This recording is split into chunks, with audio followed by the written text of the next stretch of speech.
We need a chick on this show, man. Getting tired of watching all these chick movies. Send some girl to go see this stuff. Hey now, Catch and Release is not just a chick movie. It has tons of actors that guys that geeks can love. I mean, we've got Timothy Olyphant from Deadwood. We've got Jennifer Garner from Alias. We've got Kevin Smith. I mean, come on, Jennifer Garner and Kevin Smith, two people who have, are well known for blowing Ben Affleck. This is a movie that, just you have to experience. Yeah, they have to experience is a bit extreme. I mean, if we had a chick, we still have to see it anyway. It's just that she could explain this movie to us, or at least explain like why it had to be made. Well, what does the title mean anyway? Catch and Release. I think it has something to do with masturbation. I thought it was a sex thing. Yeah. No, it's actually about fish, but that's pretty much the same thing. Okay. I thought it meant catch Jennifer Garner's ass, and when you're done, let her go. I don't know. I wouldn't let her go. Yeah, she'd still be in my basement. Yeah, that's a game her and Ben Affleck play. So I don't know, man. This movie, I don't know what to say about it. It's not that I don't like chick flicks, like you claim I don't. I do like chick flicks. You don't like chick flicks. No, what? Now, why do you say Now, that? I didn't say you don't like chick flicks. I never said that. You are misconstruing. I said you don't like romantic comedies. Okay, either way it goes. I mean, because I like chicks, I like flicks. I mean, put them together. Yeah, That's twice as much fun. Well, the thing is you don't like romantic comedies because they're predictable. You can see what's coming a mile away, and that's your every complaint. Every time we see a romantic comedy, you always say, "Oh, this was predictable." Well, the point to a romantic comedy is that it's predictable. There's a formula: boy meets girl, boy loses girl, boy gets girl back. That's how these films work. What are you saying? Black people don't like romantic comedies? No, I'm saying Corey doesn't like romantic comedies. Okay, but this movie didn't follow that formula. Yeah, let me just say something real quick. You're predictable. You're full of shit as always, and I still like you. So I mean, that has something to do with it. And I saw that statement coming a mile away. No, you didn't.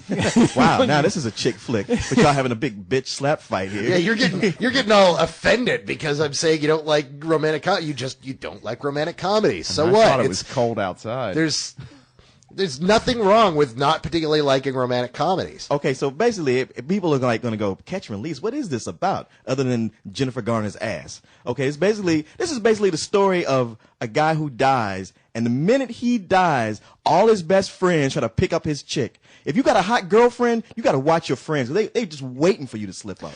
It's kind of about that, except the thing is that this movie doesn't know whether it really... The big problem with this movie, I like this movie, it's good, but it doesn't know if it really wants to lean more towards comedy, whether it wants to lean more towards drama, and there's a lot of things that happen that you really have to kind of sit there and put together. It's like, wait, why are they all living in the house together? Oh, that's right, she couldn't afford the house, so I guess she moved in with his ex-roommates, but they never quite explain that. She just kind of moves in, and that makes sense, but, and then you're just kind of... It's one of those movies that just never fully comes together. You were so right, man. It had nothing to do with this dude dying.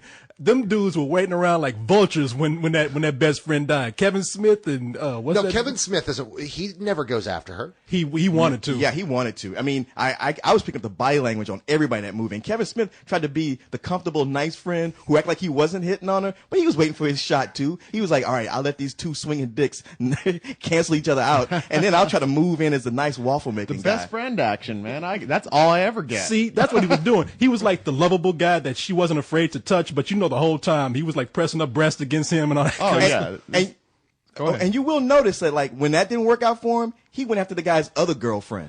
Yeah. Oh, There's man. no way that dude wasn't going home every night with her firmly implanted in the spank bank. You know what I'm saying there? I mean, even if he knew he was never going to hook up, there was some catch and release going on. Well, hell yeah. Well, what I find funny is by the end of the movie, both of, the dead guy's girlfriends have hooked up with his best friends. And it's kind of like, whoa! I mean, yeah, I'm spoiling stuff there, but come on. This is a romantic comedy. It follows the basic formula of a romantic comedy. It just tries to be different and tries to be more heady and more independent and just becomes a little more vague. First of all, it's not that I dislike this movie. I've seen worse things. And this movie, it had some charm in between. I mean, I could see where it was trying not to follow a straight line, but because it wasn't trying to do that, all those different turns that it took, just put more subplot in there that it needed. I've seen all these characters before. It's still, no matter what they were doing, the movie's too long to be that predictable. So it really is a cute date movie if a couple of teenagers want to go see it. I actually disagree with you there. I don't think it's a great date Oh, well, movie. there's something that's not predictable either. I mean, come on. Yeah, I didn't see that coming at all. I'm not entirely sure Jennifer Garner has proved herself yet as like really an important actress yet, or really somebody who's going to move past a certain level. I mean, to me, I think she really hit her peak with dressing up in hooker outfits and beating the crap out of other girls in hooker outfits in Alias. Now, you know? see, this movie- I mean, that's as good as it gets with her. I Well, think. well, now to be fair, this movie was probably made like 2 years ago before she got pregnant. So her days of dressing up like a hooker, they may come back, but they aren't right now. Fair enough.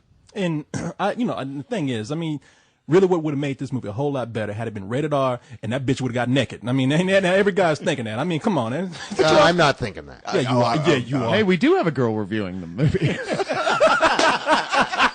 You know what? No, I do not want to see anything that has, ridden the Affleck Express. Okay, there are just certain things in life that I I don't. have a hard time finding one these days. I don't care what you say. All right, fair Jennifer enough. Garner, I'll take it. I'll take it right after he got done with it. Yeah, right? I'd wipe her off and go for it. Right That's after some- him and Kevin Smith were done, I'd be That's what like, I'm all right, saying. my turn. Boy, give me Finger cuffs.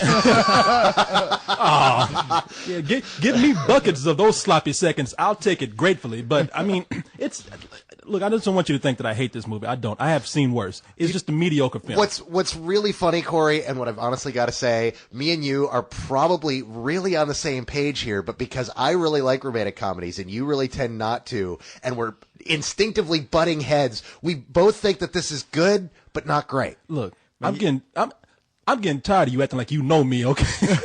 After know me. I know y'all are like Felix and Oscar. Okay, so which one is the gay one? like we have to actually ask. No, like I said, man, send some people to go see this for the right crowd. It's just, I mean, for maybe someone who's asking for a little bit more like me, I'm not complaining about people who go see this. Mainstream people enjoy. That's fine. People like me who see movies all the time. That's the only thing. I see movies all the time. We all do.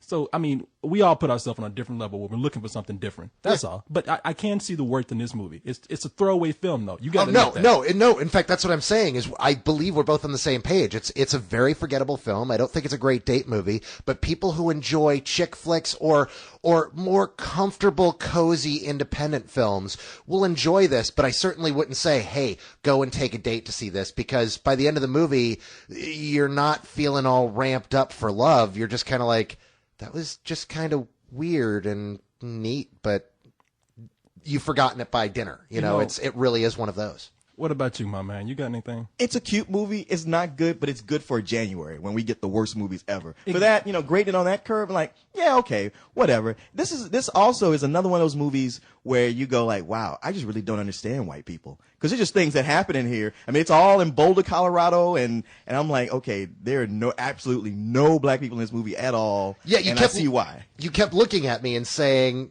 "Dude, that doesn't make any sense. Why wouldn't he go in there?" Yeah. Why? Because white people don't do that. We wait and we do this, and sure enough, that's what happens in the next scene. Is bam. I mean, all the reactions in this film are so white. In fact, it is the most painfully white film I've seen in a long time. This movie could have been over an hour sooner if a couple people had just talked to each other and just said what was on their mind. You mean like Seinfeld episodes? Well, come on, that's 30 minutes long, though. This movie is almost 2 hours. Oh, you didn't see the black people in the back sweeping and cleaning toilets and whatnot? We don't allow black people in Colorado. Oh, it's you like don't? Utah. Okay, no wonder I ain't never been there. Thank Yeah, you. have you ever been to Colorado, Martin? No. Ever I seen, didn't think so. seen a black guy skiing or talking about skiing? Wait, you say it again? Have you ever seen a black guy skiing or even talking about skiing? Well, I have, but I'm like the X-Men. That's my mutant power, skiing, To quote the great Paul Mooney, you'll never find a frozen nigger anywhere. Is that like a new treat, frozen nigga pops? Let me just say, this movie, and this is to bring all of us together, because I think you and I are on the same sheet. No, we are. And speaking of sheet, I like to describe this movie as toilet paper. As very soft, comfortable toilet paper. It feels good, but once you're done wiping your ass with it, you're ready to throw it away. And I would counter that with, I think it's a very good bottle of supermarket wine. It's great for washing out the taste of whatever you're eating that you bought at the supermarket, but I wouldn't recommend it with the veal. How can you be so classy after my ass shit, After talking about wiping my ass, you got to come back with some classy stuff like that. You just trying to one-up me, man. Oh, one other thing, too. I would have loved to have seen a whole movie about the dude that never got laid. I know, me too. Especially when he like makes his big confession of love, and she blows him off like, "Oh, I love you too." So Yeah. you know. Well, I got the first couple chapters of my autobiography finished. You could read those. Well, it's just that, man, this movie, everybody's hooking up with somebody. And they got this one dude in there. He even has to sit back and watch Kevin Smith's fat ass hook up with, what's her name? With Juliette Lewis. With Juliette Lewis, who is some skank, but she's some fine skank. No, Right. she's not. That's what killed me when they were all like, "Is she sexy?" Like, yeah, she's attractive. I'm like, no, she ain't. She's a horror show. She stopped being attractive in 1992, my friends. Yeah, but for a dude at Kevin Smith's size, that's a haul right there. I'm sorry. I'll give you that. Well, for a dude of Corey Coleman's size, that's all right. You mean to tell me, look me in the eye? You mean deny. Okay, look me in the eye. You mean to tell me you wouldn't hit Juliette Lewis? I mean, I'd physically hit her with your fist, but you wouldn't have sex with her? Only with a boxing glove. This from the man that would wipe off after Affleck was done. Say that line again. Only with a boxing glove. Let me see. I'll say my line again because I think. So you mean to tell me you wouldn't hit Juliette Lewis? Only with a boxing glove. All right, we got. She probably likes that kind of sex.